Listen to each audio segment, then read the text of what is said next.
Hello everyone. So this is your lesson over homework 3, which is writing equations of lines.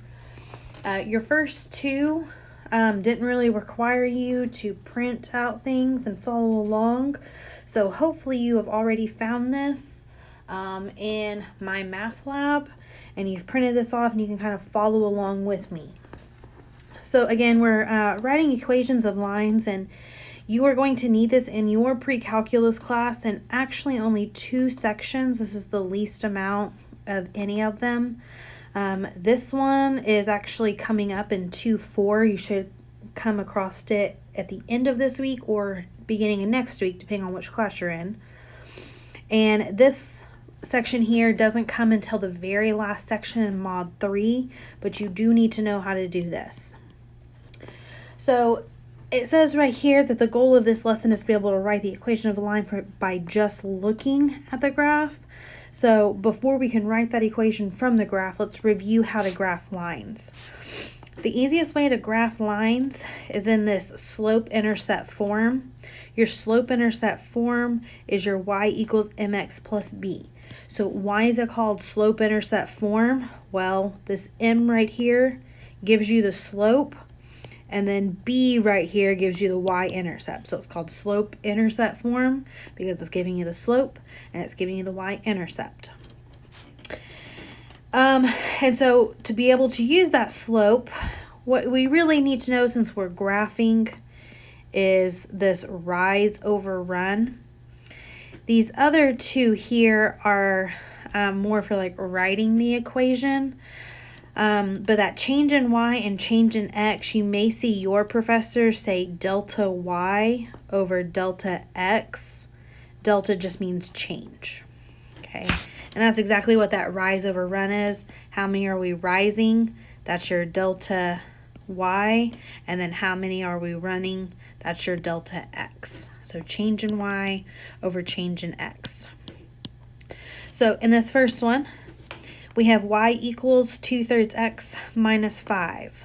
So my slope is 2/3. And my y-intercept is -5, or if I write that as an ordered pair, 0, -5. So you always start at your y-intercept. So I'm going to go 0, -5, and then use that rise over run. So we're going to go up 2 and run a +3 to the right. So I'm going to go up 1, 2, run 1, 2, 3. I like to do it again, especially when it's on paper. If you're in my math lab, you only need 2, but if you're on paper, it's always nice to do a third one to kind of get a more accurate line. So we'll go up 1, 2, and then run 1, 2, 3.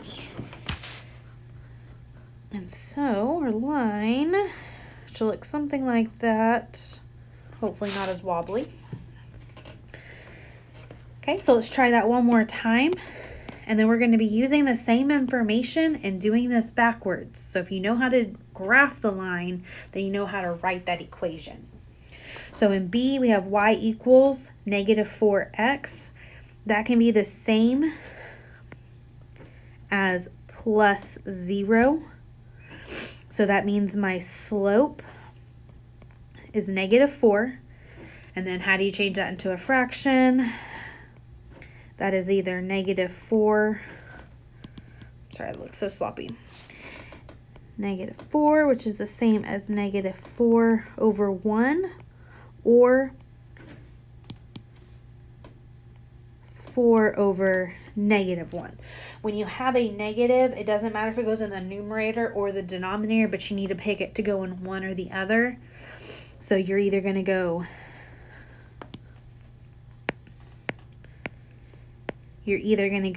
down 4 for your rise and then over a +1 for your run, or you're going to go up a +4 and then go to the left a -1. Okay, and I'll show you that when we graph, how that it's the same thing. And then your y-intercept, because nothing's there, that just means it's at 0, 0 at the origin. So always start with wherever that y-intercept is. So we'll start right here in the middle. If I use this first one here, I am going down 1, 2, 3, 4 and running over a positive 1. And again, I personally like 3 points. That means I would go down another 1, 2, 3, 4 and over 1. Okay, or if you use this slope here, you get the same result. From the origin, we're going up 1, 2, 3, 4, running a negative 1. Going up 1, 2, 3, 4, running a negative 1. And so you can see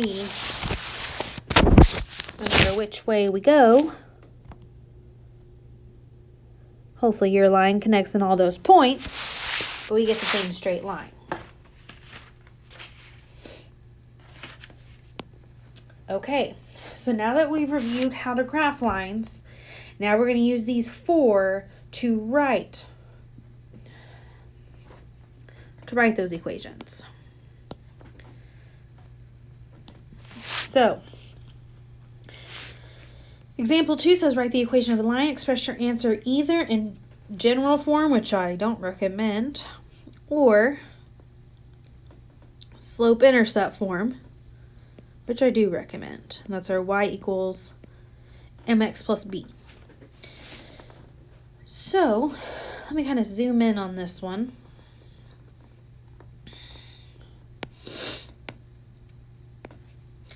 All right, so we need our b and we need our m. So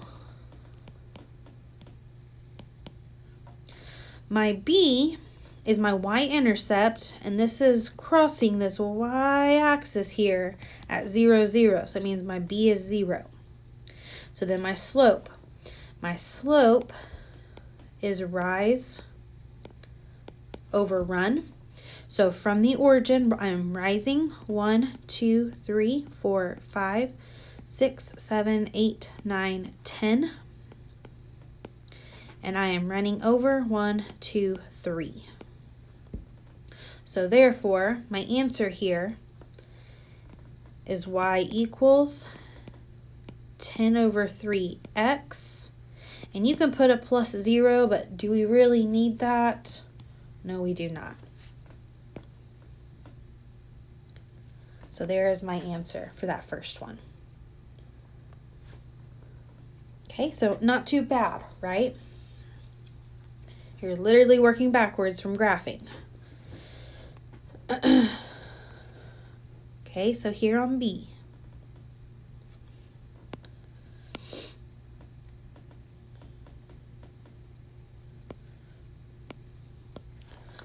I need to know what is my M, and I need to know what is my B.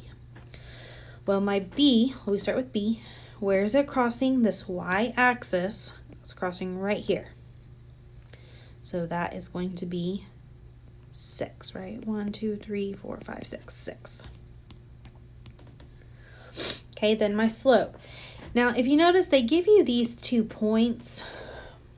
And when you look at the help me solve it, what it's wanting you to do is find the slope from those 2 ordered pairs. So use y2 minus y1 over x2 minus x1, and then put it into your point slope formula. Okay, that's step 1, that's step 2.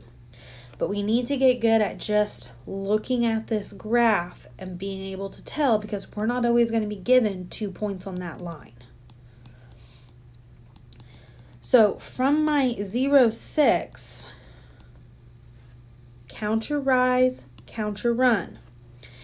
I always start from the bottom point, but it does not matter.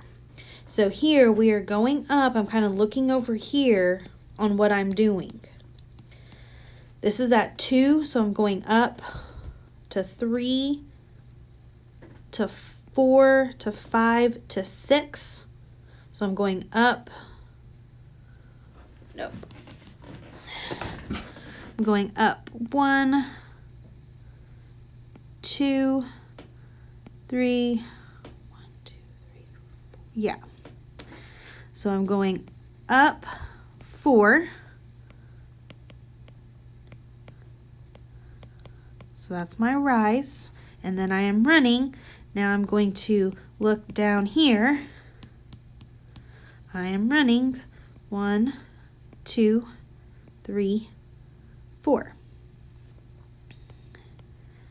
And so that simplifies to just 1. So now we've got y equals 1x plus 6, but I don't really need that 1, right? So the best way to write this is y equals x plus 6.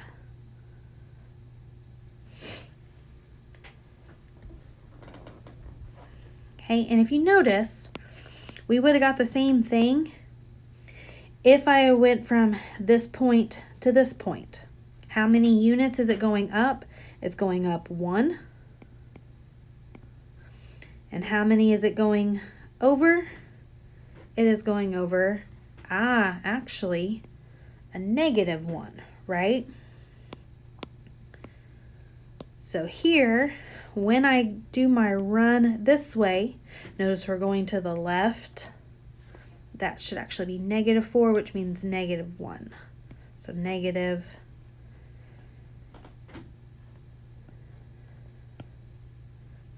And so now this is -x plus 6.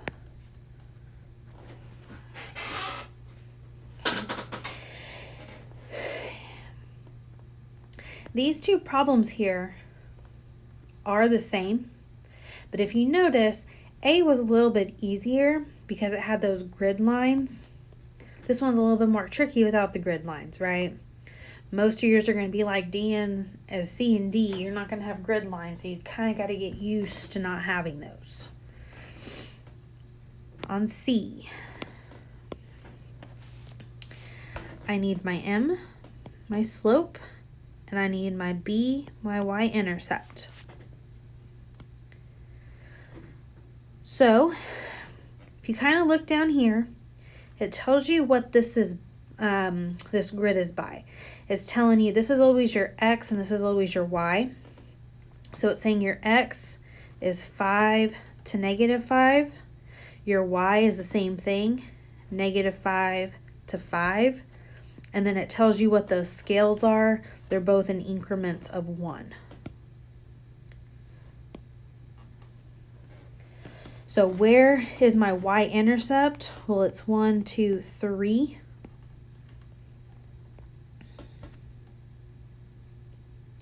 And then what's your slope? So we have a point right here, and we have a point right here. So we are going up, kind of look here, 1, 2, and then 3, right?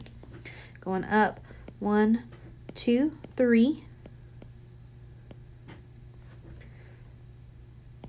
And then I am running 1, 2, 3 as well.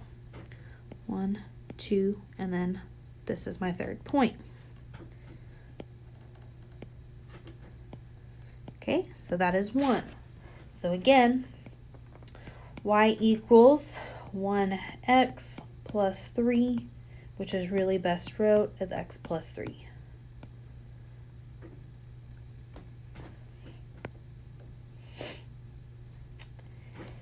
And our last example, same thing over again though.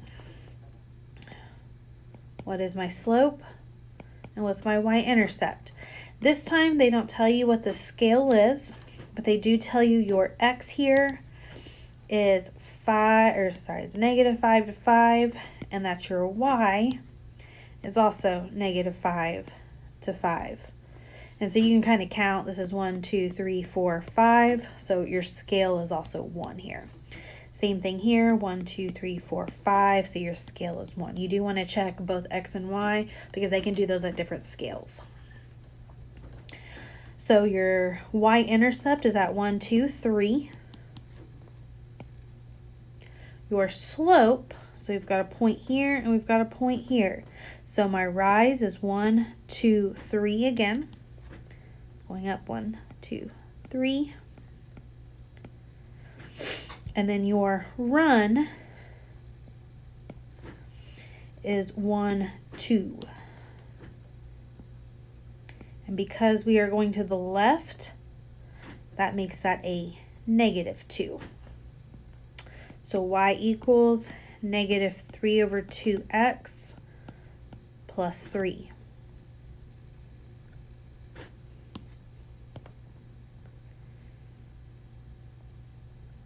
Okay, and just like before, notice here I have that slope with a -2, but then I wrote it here with a -3. It does not matter where that negative goes.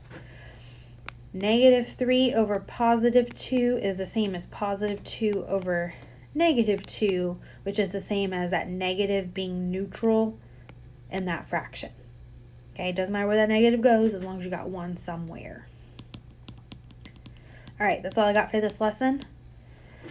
Again, you're going to need this lesson relatively soon in section 2-4, which will be at the end of this week or beginning of next, depending on your class. And then retain this information until we get to 11-6, which is the very last lesson in Module 3. Let me know if you guys have any questions. You guys can email me or we can schedule some Zoom appointments. Bye, guys.